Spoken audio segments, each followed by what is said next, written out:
Hi, everyone. Welcome to John Madden Football. It all began with one man. If it had been anybody other than Trip working on it, it would have been killed. But it was really his baby. And impressing the name of the game was more than tough. He already thought we were dweebs. And he looked at it and he went, "Where's all the guys?"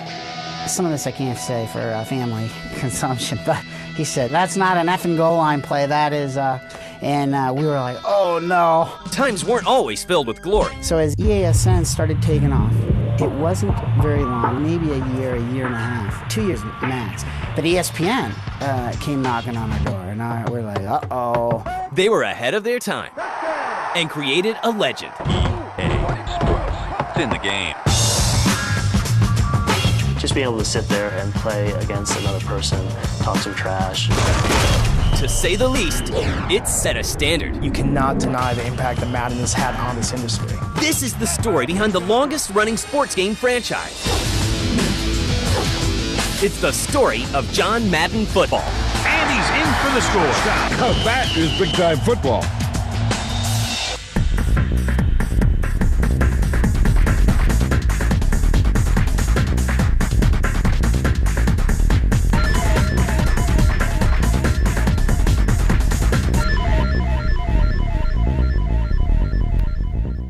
It all begins in 1982 in San Mateo, California, when Bing Gordon and Trip Hawkins form a brand new video game company called Electronic Arts. Back then, for about 5 years, we were always out of money.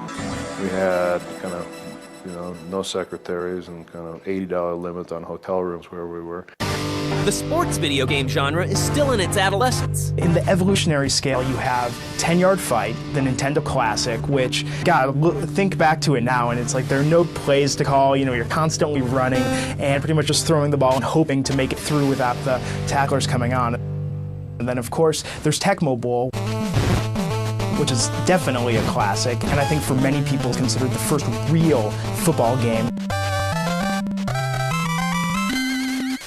EA begins development on their very first sports title. The first sports game we ever did was Dr. J and Larry Bird go one-on-one. So we decided back then, we were kind of hardcore sports fans, that a sports game really needed to reflect the real guys. A relationship with a football legend begins to bloom, and his name is John Madden. He was local at the time in Oakland area and the Bay Area in California. It was like a 2-day train ride where Trip went with him and sat with him and kind of picked his brain about football for 2 straight days. Madden climbs on board with the project and lends his full support to the team at EA. He gave us all his playbooks. Red 40, hut. Those were really cool. You, red. What really had been up until that time a real arcadey kids kind of thing. And all of a sudden we've got real NFL coaches' playbooks and real information about the roster of NFL teams, and gave us pros and cons for each team. John Madden is considered one of the game's foremost experts when it comes to analyzing and breaking down plays. Making the game look realistic is a priority. I remember when we first started, we always wanted the video game, to look like it does on television. That was one of my goals. The goal was to have it so a kid who didn't know football but was really good with his hands, and a dad who knew football and couldn't hold a Sega control pad could compete. That the dad could call the play and say hike and do nothing, and the kid could try to make up for it. After a few months of hard work, John Madden Football is ready for approval. We went back to Madden after signing the deal and said, "Hey coach, here it is. It's cool, eh?" When he finally saw the first build, it was at this big marketing meeting. And the guys at EA are in for a big surprise. We were real nervous, and I was downstairs outside, in a little loft in South of Market, waiting for John to show up. And, he pulls up in a big limo. He was real massive, and he was pretty surly. He hadn't been out of coaching that long, and some of his finer social skills still probably were yet to be developed, from the television announcing and stuff. And he came on, and he sat down, and he looked at what we had, and he was chomping on a big cigar, and he leaned back, and he goes, "Is that supposed to be a goal line play?" And we said, "Yeah." And he goes, some of this I can't say for family consumption, but he said, "That's not an effing goal line play, that is," and we were like, "Oh no." That's not all he's unhappy about. Madden thinks the game doesn't look or feel realistic enough either. He expected to see like an NFL video, not little pixely guys with, blue or red heads. He already thought we were dweebs. And he looked at it and he went, "Where's all the guys?" He said, 7 on each team. There's 14 players running around. And look at this, and you can create your own plays. And he goes, "No." He said, "That's not football." He says, "That's not Madden football. 7-on-7 football is not Madden football. Get out of here." And using the John Madden name means using John Madden's input. It was always very important to Coach Madden that it was a real football game. John always wanted it to be 11-on-11, because if it wasn't, it wouldn't be real football. The guys went back from that rolling their eyes going, geez, I don't know if we're going to be able to do this. It was really hard to get that many guys going with the technology that existed at the time. The boys dragged themselves back to the drawing board. So it took us 2 more years to actually build a football game that reflected what Madden believed in, with field position, types of field conditions, and playbooks that reflected one-on-one matchups. And spearheading the project is EA president Trip Hawkins. Trip is kind of the Bill Gates of the story. Awesome visionary, great guy, and his passion for sports and football went on for so many years that I think there was a lot of people just didn't know what to think about it. Finally, after years of toiling with the technology, John Madden Football is ready. And for this young company, it's a labor of love. If it had been anybody other than Trip working on it, it would have been killed. But it was really his baby, and it went through a lot of different personnel. Trip was always involved, and eventually the first Madden got done. In 1989, the first Madden games released for the Apple II. It's an instant success. Everybody was happy and breathed a sigh of relief when it finally got done and got out. The fact that it actually did pretty good may have surprised some people, but it sure didn't surprise Trip. It was one of the first 11-on-11 experiences, and it also had a play editor, which was kind of fun even back then.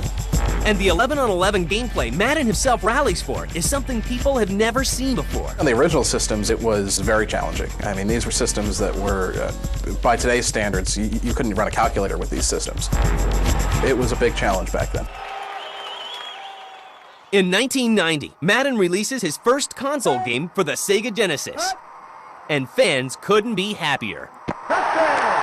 Even though it was in its barest, most infantile form, it still got everything that has carried on and made the series great today. I mean, they came up with their interface, the way they handled passing, play calling, everything. I mean, you can look back on that basic game, and it's all there. We said, well, we got to do football, we got to do hockey, because we had some experience in that, and we get started. The EA Sports brand is born, and its anchor is the Madden Football franchise. Soon enough, the two will become synonymous.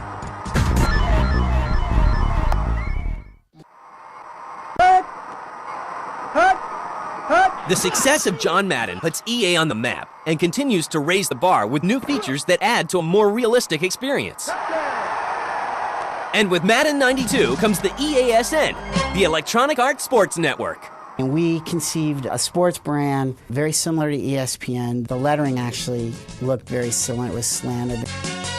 We also emulated graphically the announcers at the time. We did, halftime stats. We were just scrolling text, but like it made it seem like there were other games in progress at halftime. So far, the series seems to be a success, but the next installment really becomes a fan favorite. Where we really start to see Madden take off was Madden 93 on the Sega Genesis.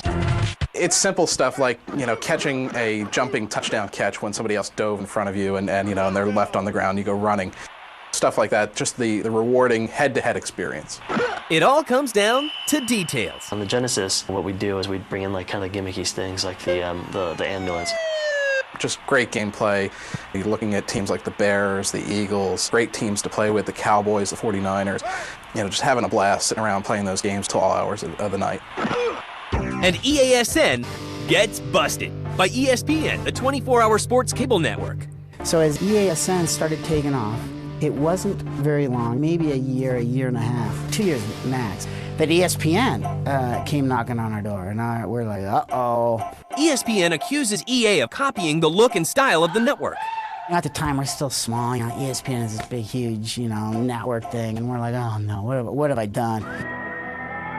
They didn't sue us, but they threatened action because, trademark infringement. They thought the logo looked too similar, the announcers looked too similar. It was a sports network. The whole thing was getting them uptight. So the two come to an agreement. So we negotiated, and they made it worth our while to stop being EASN. We negotiated a settlement whereby we would change our name, and they were going to give us free television airtime for commercials. So EASN became EA Sports. Madden 94 marks the debut for the tag. It's in the game. Other additions include real NFL teams and four-way play on the Genesis version.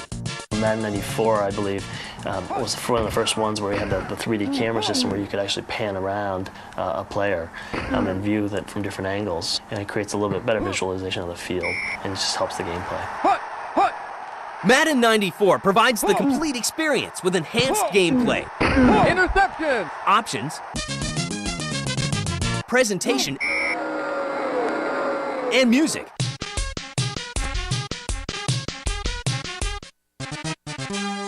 John Madden's move from CBS to the Fox broadcasting booth is reflected in the next game, Madden 95.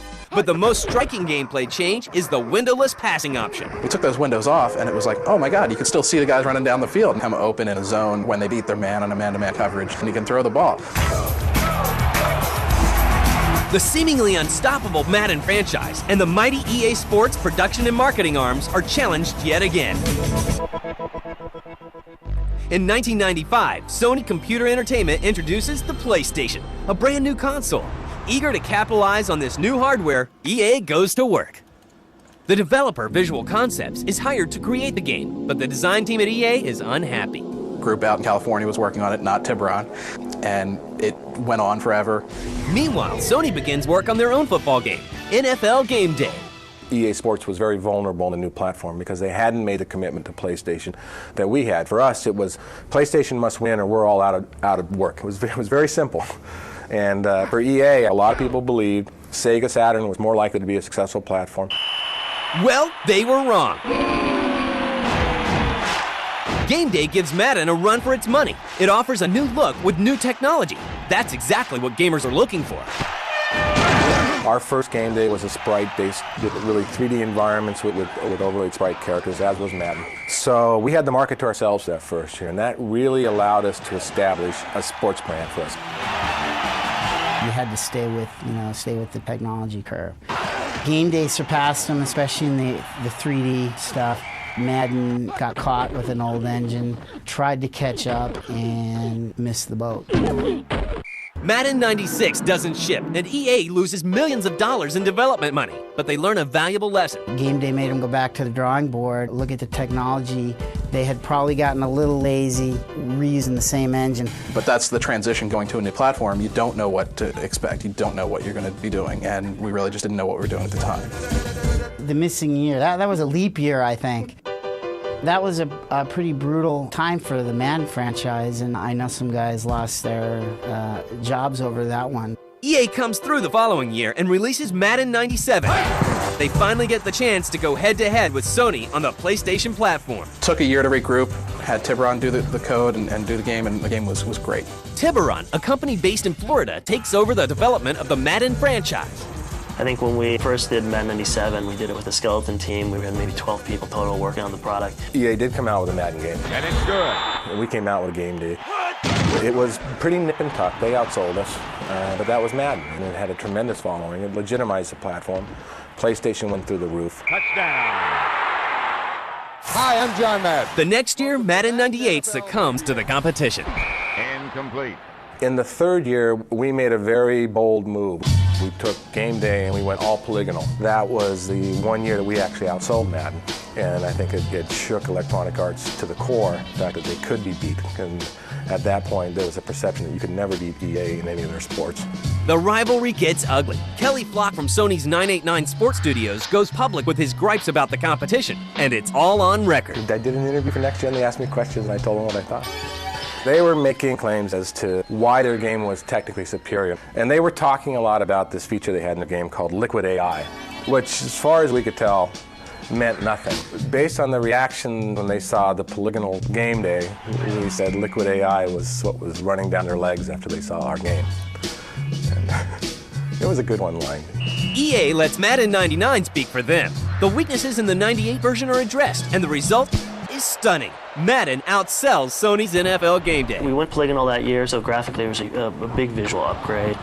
Madden NFL 99 also introduced a franchise mode. You draft players, trade, you can sign free agents, etc., etc. By the end of the decade, the Madden franchise generates revenues of $80 million. And EA Sports increases its share of the sports game market to 58%. Madden reclaims their spot at the top of the sports gaming genre. But EA's biggest challenge is yet to come. Hey, you want big-time football? The hits, the boom, the doink, the whap, it's all here. Let's take a look at this on replay. When you see Madden PS2 played on a TV, you may think it's a televised game, depending on what you're looking at. With the throw. Owens with the reception. 2000, Sony introduces a new system, the PlayStation 2, a follow-up to the wildly successful PlayStation, and EA is all over it. PlayStation 2, you brought in muscle texture, you brought in real player faces, you brought in real grass textures, you brought in, so many things that you just never even thought of in a video game before, but it's second nature to watching it on TV, to the point where you may think it's a televised game. The rush is on. Cannon hands it off. Touchdown Raiders. Electronic Arts and Tiburon, we really focused on PlayStation 2. We had our best and brightest folks working on it for probably 2 years before the game shipped. And they went and they made an engine and made a game that really was everything we wanted it to be. We sat around in a room for a week trying to figure out what would we want the ultimate Madden to be. Have those two outside guys, instead of running streak, have them run post, double post. Post, deep post like that? Yeah, right, yeah. And PlayStation 2 Madden in 2001 was probably it at the time. We came to E3 with something that was just visually stunning, and that was also, one of the best kind of moments, in the franchise, is just going there with something just, eye-dropping. Touchdown St. Louis. The new game includes features that give gamers more options and gameplay. It's closer to TV broadcast quality with more intricate commentary and color analysis. He throws a bullet, but it falls incomplete. That pass was thrown with so much velocity on it that the receiver never caught up with it. PlayStation 2, we really started to see the swappable parts with elbow pads and gloves and different types of face masks. Over the years, we've really kind of gotten into the more and more visuals that separate Madden from year to year.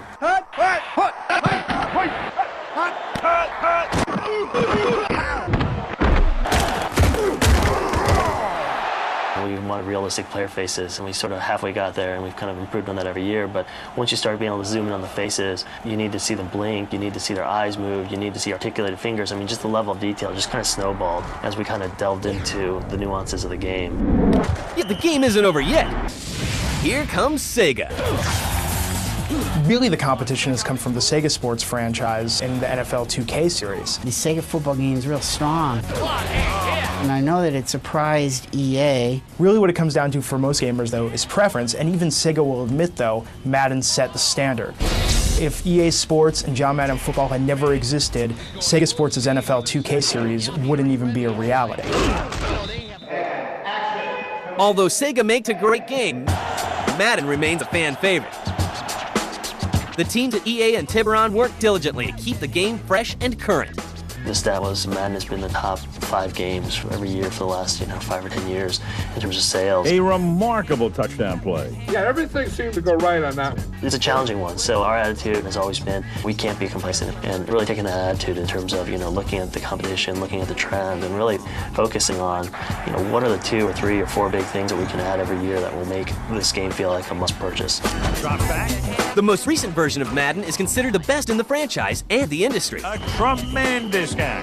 It builds on everything we've done over the last 7 or 8 years as a company, and we continue to add to it. So it should have the best gameplay. And it's complete. And the most features this year. We had the mini camp, we had the play editor, and we have the online.